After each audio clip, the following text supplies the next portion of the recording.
Selamat petang, salam sejahtera. Terima kasih kerana bersama dengan saya di Nazilin Unity Channel. Ini satu lagi pendedahan luar biasa dipetik daripada Harapan Daily. Akhirnya, 600 ahli bersatu kembali sertai UMNO. Kalau sebelum ini Anwar Musa mendedahkan dan mengumumkan ada beberapa orang yang menyertai Parti Bersatu keluar daripada UMNO, menyertai Parti Bersatu dan Perikatan Nasional atau menyertai PAS, akhirnya mereka dibalas balik. Kalau sebelum ini Anwar Musa telah mengumumkan ada ahli UMNO keluar parti menyertai pembangkang, hari ini mereka pula dibalas dengan 600 ahli bersatu Rantau Abang sertai UMNO. Ini sebabnya kerana sudah jemu dengan janji-janji yang hanya ditabur-tabur. Adakah anda juga salah seorang daripada netizen yang pernah mengalami janji-janji politik yang hanya ditabur-tabur tapi tak pernah dituai, tak pernah ditunai? Kalau anda orangnya, mungkin anda tahu bagaimana perasaan 600 ahli bersatu yang telah keluar parti menyertai UMNO ini. Jadi kita tak boleh salahkanlah mungkin apa yang mereka lakukan. Alasannya mereka jemu hanya tabur janji. Jemu dengan pemimpin bersatu di kawasan Dewan Undangan Negeri Dun Rantau Abang di Dungun yang tidak menjaga kebajikan dan hanya menabur janji kosong. Lebih 600 ahli bersatu bertindak keluar parti dan menyertai UMNO semalam. Bekas pengerusi penyalaras Bersatu Rantau Abang Anwar Rosli berkata, mereka bertindak sedemikian kerana merasakan telah dipinggir oleh pemimpin bersatu di kawasan itu yang tidak mengambil berat terhadap masalah mereka. Ramai antara kami di sini datang daripada golongan susah, tetapi bersatu tidak menolong kami. Yang banyak menolong kami adalah UMNO sejak sebelum ini dan mereka tidak pun memilih orang untuk memberi bantuan, katanya. Kebanyakan bekas ahli bersatu yang keluar parti itu melibatkan mereka di kawasan pusat daerah mengundi, balai besar dan taman permit indah lapor bernama. Menurut Anwar, lebih ramai lagi ahli bersatu terutamanya di Dungun akan mengikut jejak langkah mereka, meninggalkan parti itu dan menyertai UMNO dalam masa terdekat. Terdapat 4 kawasan Dewan Undangan Negeri Dun di bawah Parlimen Dungun, dengan 3 daripadanya akan ditandingi calon BN pada PRN 12 Ogos ini, iaitu Bukit Besi, Rantau Abang dan Paka. Sementara itu, Dun Surah akan ditandingi calon Pakatan Harapan PH dari PKR Osman Umar. Kesemua Dun terbabit menyaksikan pertandingan 1 lawan 1 dengan calon Perikatan Nasional PN. Saudara-saudara sekalian, ini memang amat mengejutkan kita. Kerana seakan-akan ianya satu balas pantun. Kalau di Bersatu menerima berita baik apabila ahli UMNO keluar parti, tapi telah pun didedahkan oleh seorang pemimpin UMNO bahawa yang pindah parti itu adalah ahli keluarga Anwar Musa sahaja, kata beliau, dan tidak memberikan kesan dalam PRN ini. Kali ini pula 600 ahli Bersatu Rantau Abang sah menyertai UMNO kerana menurut mereka jemu hanya tabur janji-janji. Sekian dulu, ikuti terus ulasan selepas ini. Selamat petang, salam sejahtera. Terima kasih kerana bersama dengan saya di Nazilin Unity Channel. Saudara-saudara sekalian, hari ini disahkan bahawa Sanusi telah pun mengheret Saifuddin ke mahkamah kerana fitnah. Namun demikian, gara-gara itu atau sebelum itu berlaku pula rupa-rupanya Saifuddin mendakwa Sanusi tulis surat membenarkan pencoroboh masuk hutan simpan. Wow, ini satu dakwaan yang amat berat dan amat panas. Walau apapun yang terjadi, ini memang satu dakwaan yang memang perlu disiasat dengan lebih telus, lebih mendalam dan tidak boleh dibiarkan. Sanusi telah pun memfailkan Menurut laporan Malaysia Kini, Sanusi telah mengheret Saifuddin ke mahkamah berkaitan dengan saman fitnah terhadap bekas Menteri Besar Kedah tersebut berkaitan dengan kecurian unsur nadir bumi. Namun, yang kita nak cerita malam ini ialah dakwaan Saifuddin bahawa Sanusi menulis surat membenarkan penceroboh masuk hutan simpan. Ini hutan simpan sepatutnya tak boleh diceroboh. Ini adalah perkara yang perlu dipertahankan. Menteri Dalam Negeri Saifuddin Nasution Ismail terus membangkitkan persoalan kepada Menteri Besar Sementara Kedah Muhammad Sanusi Maknor berhubung dakwaan kecurian unsur nadir bumi REE di Bukit Enggang, Distrik Kedah. Hari ini Saifuddin mendakwa seorang warga tempatan dari Kuala Krai, Kelantan yang dikaitkan dengan dakwaan itu telah ditangkap dan dikenakan denda sebanyak RM130,000 pada Januari lalu kerana menceroboh hutan simpan Bukit Enggang. Lelaki Cina itu dikatakan antara 40 orang termasuk 35 warga asing yang didakwa di Mahkamah Session atas pertuduhan menceroboh hutan simpan itu. Namun, kata Saifuddin, kerajaan Kedah yang diketuai Sanusi kemudian mengeluarkan surat bertarikh 15 Mei untuk membenarkan syarikat milik lelaki itu masuk ke kawasan sama dalam hutan simpan itu. Hari ini, saya nak tanya Sanusi, kata Saifuddin, kenapa keluarkan surat bertarikh 15 Mei untuk benarkan syarikat itu masuk di kawasan sama berkeluasan 500 hektar di hutan simpan? Jika lelaki itu sudah ditahan pada Januari, mengapa beri surat 15 Mei atas alasan membangunkan ladang hutan? Jadi, kita nak tanya Sanusi, sampai bila dia nak bertahan insiden kecurian ini? Mengapa surat dikeluarkan kepada orang yang sama yang didenda dan ditahan soalnya ketika sidang media? Setiausaha Agung PKR itu juga mendakwa lelaki tersebut ditahan sekali lagi pada Jun lalu. Dia berkata akan menunggu jawapan Sanusi berhubung perkara itu sambil membayangkan dia akan terus membuat pendedahan berkenaan kes tersebut. Saifuddin dalam siri ceramahnya di Kedah telah membangkitkan dakwaan mengaitkan Sanusi dengan kes REE di hutan simpan Bukit Enggang, Distrik Kedah. Sanusi pula berulang kali menafikan dakwaan itu dan mengancam untuk memfailkan saman terhadap Sanusi. Malaysia Kini tidak mendedahkan nama suspek kes jenayah yang bukan tokoh masyarakat selagi dia tidak didakwa di mahkamah. Sekian dulu untuk kali ini. Jangan lupa tinggalkan komen anda, tekan butang subscribe. Kita jumpa lagi untuk isu seterusnya. Selamat petang, salam sejahtera. Terima kasih kerana bersama dengan saya di Nazilin Unity Channel. Saudara-saudara sekalian, ini satu pendedahan paling menarik sekali daripada mymetro.com. Dalam laporan ini, Peja menafikan jual kerusi. Apa maksud jual kerusi? Jom kita cerita. Ini tentang pilihan raya negeri yang sedang berjalan di 6 buah negeri. Yang mana, apakah benar Peja atau Faisal Azumu menjual kerusi? Pengerusi Perikatan Nasional PN Negeri Sembilan, Datuk Seri Ahmad Faisal Azumu, menafikan dakwaan beliau menjual kerusi dalam pemilihan calon bagi gabungan itu. Ahmad Faisal yang lebih dikenali sebagai Peja berkata, sekiranya boleh menjual kerusi, mereka tidak mempunyai masalah keuangan seperti pada masa ini, kata beliau lagi. Inikah maksudnya? Mungkin ada orang yang mendakwa atau menuduh Peja menjual kerusi untuk mendapatkan dana pilihan raya atau dana politik.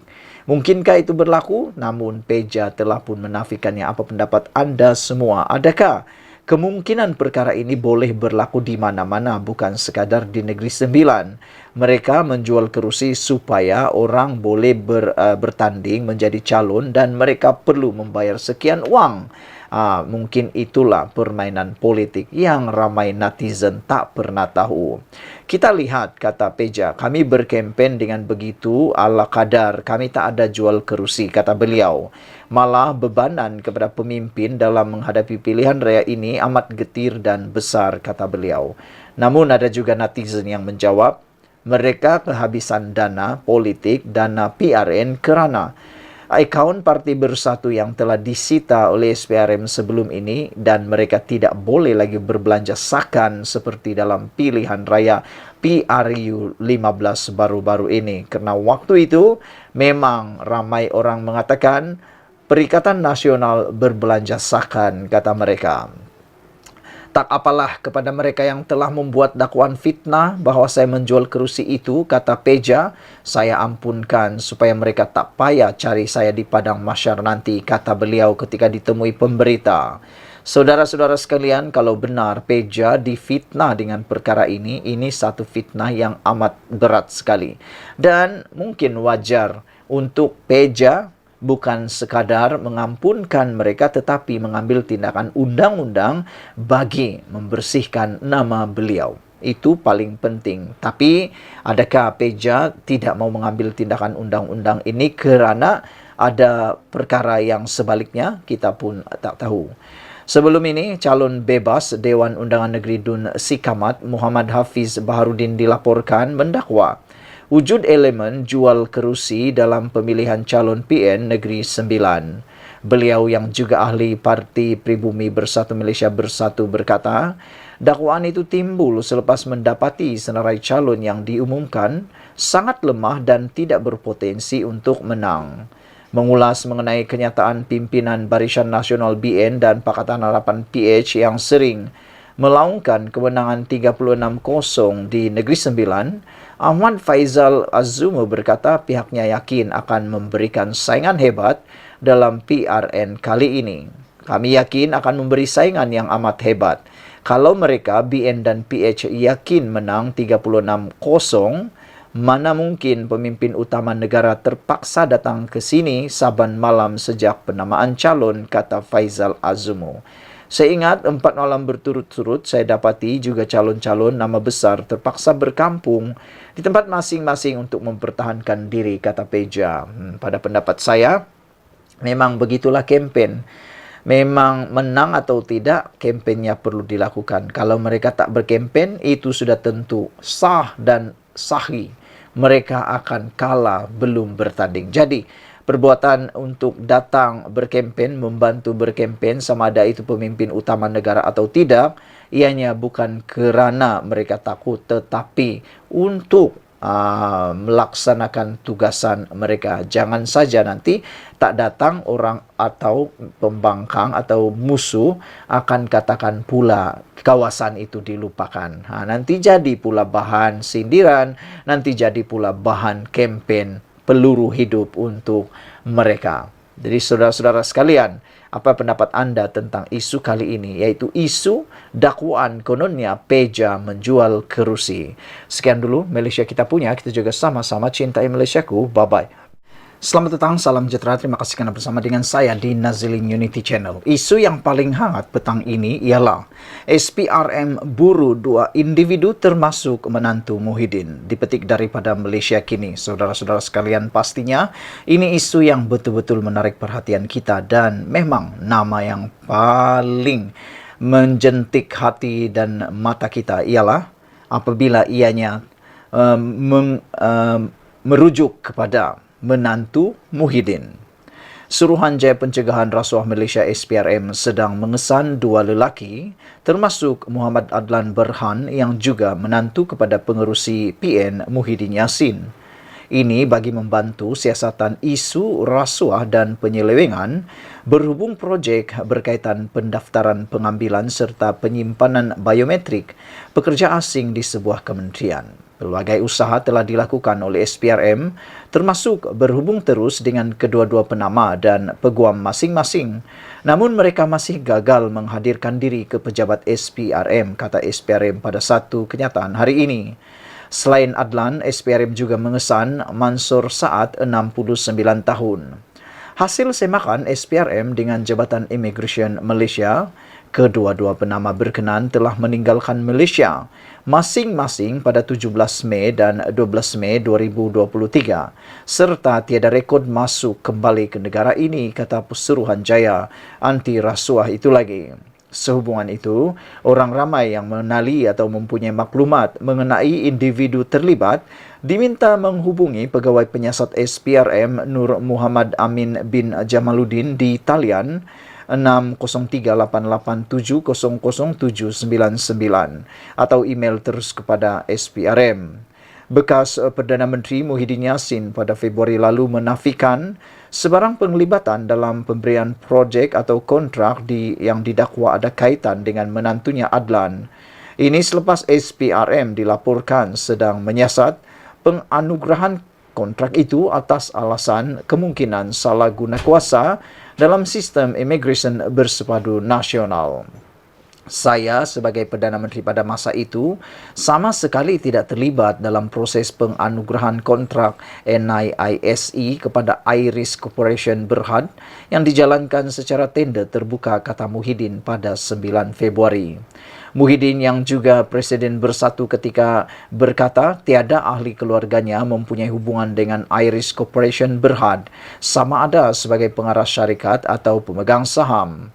Pada tahun 2020, pentadbiran Muhyiddin mengumumkan NIISE sebagai sistem yang lebih baik bagi menangani kelemahan sistem imigresen Malaysia yang dikatakan tidak dapat mengesahkan pergerakan warga asing. NIISE kemudiannya dilancarkan oleh Kementerian Dalam Negeri pada April 2021, diketuai oleh menterinya ketika itu iaitu Hamzah Zainuddin. Dia berkata sistem imigresen sedia ada perlu diganti dengan sistem imigresen yang lebih canggih, bersepadu dan holistik yang dilengkapi teknologi terkini seperti kepintaran buatan, internet semua perkara dan analisis data raya. Hamzah berkata Irish Information Technology Systems Berhad akan membangunkan NIISE bersama KDN dan badan bebas lain menjelang 2024. Terdahulu, media tempatan melaporkan Adlan ialah pemain utama dalam konsesi NIISE bernilai RM1.2 bilion melalui pautan dalam salah satu pendahulu projek itu, penyedia penyelesaian keselamatan S5 Holdings Inc. Bagaimanapun, pengarah urusan kumpulan S5 Said Muhammad Hafiz Jamalul Lail menafikan pada 2021 bahawa tiada rakannya dalam politik termasuk Adlan yang terlibat dalam syarikat itu. Saudara-saudara sekalian, yang menariknya tentang isu kali ini ialah apabila menyebut tentang Muhyiddin Yassin, iaitu menantu beliau yang kini diburu oleh SPRM. Dan yang lebih menarik lagi ialah hasil semakan SPRM dengan Jabatan Immigration Malaysia, kedua-dua penama yang telah disebutkan di dalam laporan sebentar tadi telah meninggalkan Malaysia masing-masing pada 17 Mei dan 21 Mei 2023 dan menariknya mereka tiada rekod masuk kembali ke negara ini. Adakah mereka melarikan diri? Kita pun tak tahu. Sekian dulu untuk kali ini. Jangan lupa tinggalkan komen Anda. Bye-bye. Hore, hore, hore, hore. Itu kata-kata daripada netizen, para penyokong Perikatan Nasional, bukan Perikatan Nasional, para penyokong Pakatan Harapan Barisan Nasional mula bersorak-sorai kerana dikabarkan setelah seminggu kempen berjalan, kedudukan setakat ini 4-2. Bukan 3 sama, bukan 6-0, bukan 5-1, tapi 4-2. Apa ceritanya? Siapa negeri 4 itu dan siapa negeri 2 itu, dan siapa yang kalah, siapa yang menang, ikuti terus ulasan kali ini dipetik daripada Sabudin.com. Macam mana PRN 12 Ogos ini? Berapa negeri PH boleh menang dan berapa lagi negeri pula PN akan menang? Sejak 2-3 hari lalu, kemana saja saya pergi dan terjumpa dengan kawan-kawan, inilah antara soalan yang paling kerap mereka tanyakan. Mereka yang menghubungi saya melalui telefon atau menghantar pesanan tulisan, itulah juga selalunya pertanyaan mereka. Untuk itu, sesuai dengan tempo kempen PRN 6 negeri, sudah berjalan kira-kira seminggu sejak penamaan calon pada 29 Julai lalu, saya dengan langkah pro bono mengambil peluang untuk menghubungi beberapa kenalan di negeri-negeri berkenan. Sementara di Selangor dan Negeri Sembilan, saya sendiri 2-3 kali turun padang membuat tinjauan. Secara kasar, setelah seminggu kempen berjalan, dapatan yang diperoleh menunjukkan PH masih mendahului di Pulau Pinang, Selangor, dan Negeri Sembilan. Di ketiga-tiga negeri berkenan, PH diyakini mampu mengekalkan pemerintahannya, walaupun majoriti kerusi yang diperoleh dijangka akan berkurangan. Rata-rata mereka yang ditemui dan ditanya boleh dikata berpuas hati dengan pemerintahan PH selama ini dan tiada isu yang mengguris hati atau boleh menyebabkan mereka marah. Lalu, terdetik keinginan menukar kerajaan kepada PN. Dalam pemahaman mereka, kegairahan PN untuk menang hanya semata-mata kerana ingin melonjakkan lagi kekuasaan, kerakusan terhadap kuasa, sama ada untuk menjadikannya sebagai landasan menjatuhkan kerajaan selepas ini atau untuk mendepani PRU 16 akan datang. Dengan itu, PH lebih menjadi pilihan pengundi untuk meneruskan khidmat kepada rakyat. Tambahan lagi, prestasi kerajaan perpaduan di peringkat pusat yang memuaskan dan kedudukannya yang selari dengan kerajaan negeri turut merupakan perkiraan yang banyak melekat dalam hati. Dalam masa yang sama, isu calon kitar semula, penguasaan calon Kem Azmin Ali yang terlalu menonjol, dan percikan perbelahan dalaman antara PAS dan Gerakan berkaitan pencalonan Presiden Gerakan Dominic Lau diletakkan bertanding di kawasan Melayu di Pulau Pinang adalah antara hambatan utama yang menipiskan lagi peluang PN di Selangor. Buat Negeri Sembilan, masalah utama PN ialah mereka dilihat tidak menampilkan pemimpin yang benar-benar ada merit bertanding berbanding PH dan BN untuk menerajui dan mengambil alih kerajaan negeri. Memang ada sedikit masalah dalaman di sana-sini di dalam PH berkaitan pemilihan calon dan terkait hubungannya dengan BN, khususnya dalam pembahagian kerusi, tetapi ia tidak sampai menggugat jumlah perolehan kerusi yang dijangka dimenangi.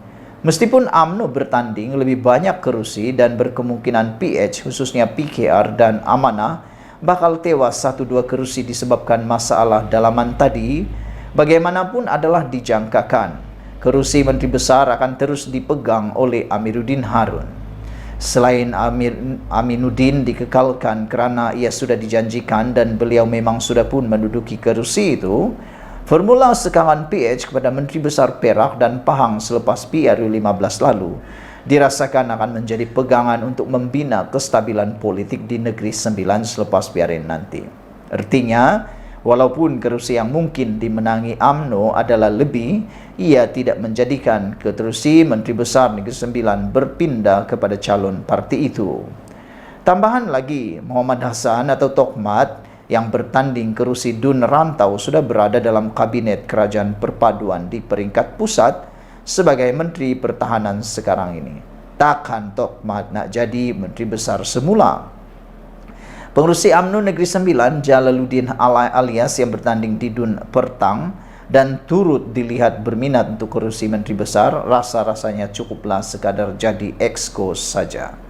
Di Pulau Pinang, di sebalik ada kemungkinan majoriti kerusi akan berkurangan, kemampuan PHBN mengekalkan atau kekal memerintah lagi tidak pernah diragukan.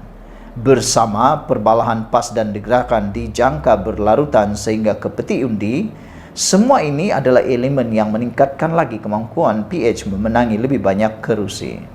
Bagi 3 negeri yang ditabir PN, meskipun ada peningkatan sokongan dan arus perubahan mula kelihatan kepada PH, tetapi yang paling berpotensi untuk bertukar kerajaan ialah Kedah. Dalam pelbagai isu melingkari Sanusi Maknur, Menteri Besar berciri pelawak dan kerjanya hanya mengata orang tanpa menampilkan tawaran untuk rakyat sebagai ketua sebuah kerajaan negeri. Keberangkalian untuk perubahan dilihat cerah sekali. Jumlah boleh menang bagi PHBN setakat ini di Kedah ialah 16 kerusi. Tetapi dengan PHBN bakal meningkatkan lagi serangan kempen mulai minggu depan. 19 hingga 20 kerusi diyakini dapat ditakluki. Sekaligus dengan jumlah itu bakal menghantar Sanusi sebagai ketua pembangkang semula di DUN Kedah selepas 12 Ogos nanti. Untuk Kelantan dan Terengganu tidak dinafikan turut bertiup angin perubahan dan peningkatan sokongan, tetapi PN melalui kekuatan akar umbi PAS hampir pasti kekal lagi menguasai kedua-dua negeri tersebut. Kesimpulannya, setelah seminggu kempen berlangsung setakat ini, kedudukan semasa ialah 4-2. Ditulis oleh Sabudin Hussein 6 Ogos 2023. Saudara-saudara sekalian, apakah dengan penerangan sebentar tadi Anda yakin seperti saya bahwa selepas seminggu kempen berjalan, memang kedudukan setakat ini dapat dirasai sedang didahului oleh Pakatan Harapan Barisan Nasional dengan kedudukan 4-2. Adakah kedudukan ini akan berubah lagi di saat akhir? Lebih-lebih lagi apabila PHBN meningkatkan lagi serangan kempen bermulai pada minggu depan. Adakah dua buah negeri yaitu Kelantan dan Terengganu juga akan mula goyah? Terutamanya Kerajaan Terengganu, kerana Kerajaan Terengganu adalah sebuah kerajaan yang bersifat swing. Pernah berubah, pernah ditakbir selain daripada PAS yang juga pernah ditakbir oleh UMNO BN. Jadi kita akan lihat nanti pada minggu depan adakah ianya tetap 4-2 ataupun seperti yang dikatakan oleh Ahmad Maslan silap-silap 6-0. Kita jumpa lagi. Malaysia kita punya, kita jaga sama-sama cintai Malaysiaku. Bye-bye.